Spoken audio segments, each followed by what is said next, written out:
Kaboom. Sheetrock all-purpose joint compound. This is what I'm going to use. And I got it in a bucket form. You can get this in a cardboard box with plastic bag inside, but I like to use the bucket. I use this enough to where if I don't use it all in one go, I put a little bit of water in it, prep the box, the rest of the bucket properly, and then save it for next time. Now this container is not a full container. The last time I used this was, I don't know, 4 or 5 months ago, but I got a thin layer of water in there, and I hope that the mud is still in good condition, because that's what I need to use to get this job done. You're going to see this mud the first time I'm going to see the mud, since this bucket's been open about 6 months ago.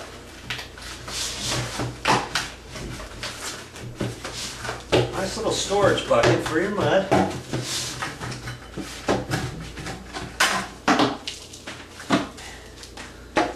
I don't have much mud left in here. I got, see that line down there? From there down, that's how much mud I have in it.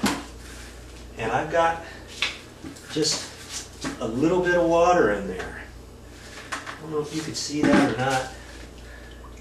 And this still looks like it's in good shape. I put a thin layer of water on there, and I'm glad I did that. Well, I can dig in there and get some of the mud that's not, really super on the top. I don't have to dump out all this water. I don't have much water in here, but I'm going to need a little bit of water in here anyways. I still got a little bit in here. And so I don't want to put that right up on my ceiling. I'll break that down a little bit and mix it up so it's nice and smooth. I'll just do a figure 8 and break that up.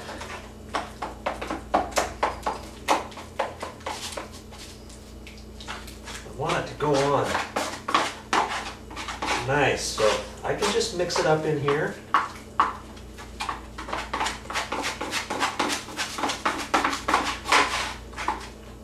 If I was going to do the whole if I was going to need this whole bucket, I could mix it a different way, but because I'm only doing a patch, I can get by with this. I'm not too concerned about how much I put in my bucket, my pan here, because if I don't use all this, I can put the rest right back in the bucket, because this is a wet product. It always stays wet. That is, if you put a little thin layer of water in there. If you get the cardboard box one with the plastic bag, you can't really put water in there. A bucket like this you can, and then that will preserve your mud for next time you need it. So you can do lots of patches that way.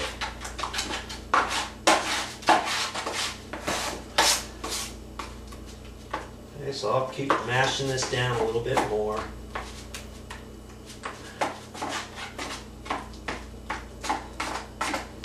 I want it to go on nice and smooth, and I think it will,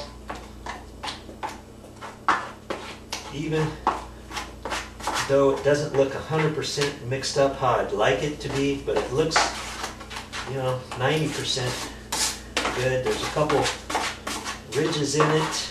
The more I mix it, the better off I'll be probably. I'll keep doing this a little bit more.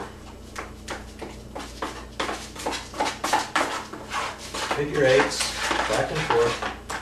That's why I keep this 3-inch blade around.